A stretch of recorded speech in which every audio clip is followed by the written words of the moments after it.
Pourquoi Sapin 2 nous intéresse aujourd'hui?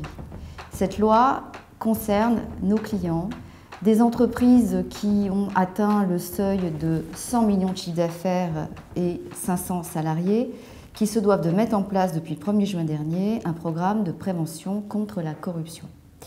Cette loi, c'est une révolution copernicienne pour les entreprises puisqu'elle exige de mettre en place un dispositif très lourd, très formalisé et d'ailleurs beaucoup plus contraignant que les lois américaines et britanniques. Donc aujourd'hui, les entreprises travaillent sur la cartographie des risques d'exposition aux faits de corruption, un code de conduite anticorruption, un certain nombre de dispositifs et notamment la mise en place de formations obligatoires. Donc cela fait partie en fait des mesures qui sont visées à l'article 17 de la loi.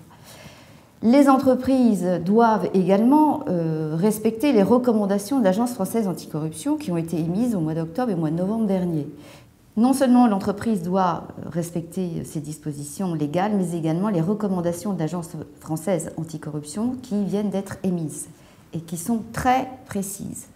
Donc le questionnement est de savoir comment on adapte ces recommandations pour les ETI, car il est hors de question de mettre en place un dispositif qui soit le même au sein d'une société du CAC 40 qu'au sein d'une entreprise de taille intermédiaire. Un autre sujet important est le dispositif d'alerte que doivent mettre en place les entreprises. Mais je laisse Stéphane en parler. Merci Sylvie. Donc la procédure d'alerte, en fait vous avez deux procédures d'alerte qui sont prévues par la loi Sapin 2. Le premier mécanisme qui vise les entreprises de plus de 500 salariés ayant atteint ou dépassé bien évidemment un chiffre d'affaires de 100 millions d'euros, doivent mettre en place une procédure d'alerte pour la violation du code de conduite, d'une part.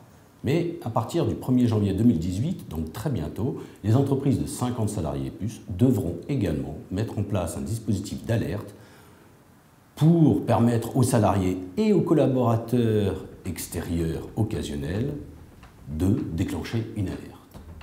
Donc ces mécanismes sont à mettre en œuvre très rapidement et c'est pourquoi il convient de s'y atteler immédiatement.